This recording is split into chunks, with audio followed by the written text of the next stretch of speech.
नमस्कार दोस्तों, पवन सिंह फिर से एक बार ऐसा लकीर खींचने जा रहे हैं जो कि खेसारी लाल कभी सपनों में भी नहीं सोच सकते। जी हाँ दोस्तों, आप लोग बिल्कुल सही सुने हैं।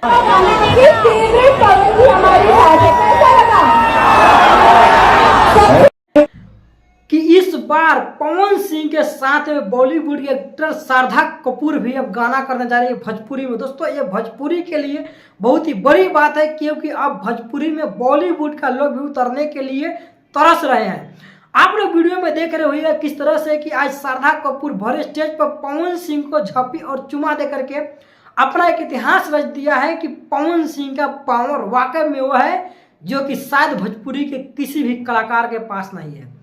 दोस्तों, हाल ही में आप लोग बोल बम का गाना सुने होइएगा जो कि पवन सिंह का एक गाना था, सेवा में हम भोलेनाथ, और वहीं पे खेसारी लाल का एक गाना था कि बाबा हमके अंबानी बना दी।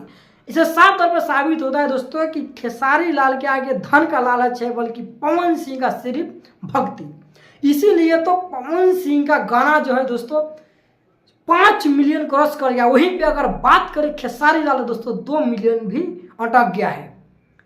इतना ही नहीं बल्कि आज जो हो रहा है भोजपुरी में, वाकई में ये नया लकीर है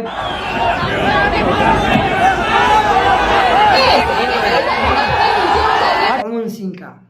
क्योंकि जब भी पवन सिंह को ये लकीर खींचते हैं, लोग भोजपुरी का जितने भी पीछे कलाकार है उसी लकीर पर रेंगना शुरू करते हैं, चाहे वो गायकी के हो या किसी भी लाइन में हो। दोस्तों, आप लोग देख रहे हैं कि पवन सिंह के साथ श्रद्धा कपूर जब से आई है पूरी तरह से सुर्खियों में बन चुके हैं पवन सिंह, और इस बार इनका जलवा अलग ही कुछ भौकाल मचाने जा रहा है।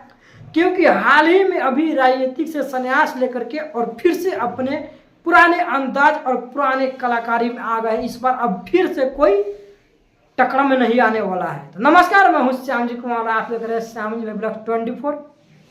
दोस्तों, अगर आप लोग मेरे चैनल पर नए हैं तो चैनल को सब्सक्राइब कर लीजिए और बेल आइकन को दबाना मत भूलिए।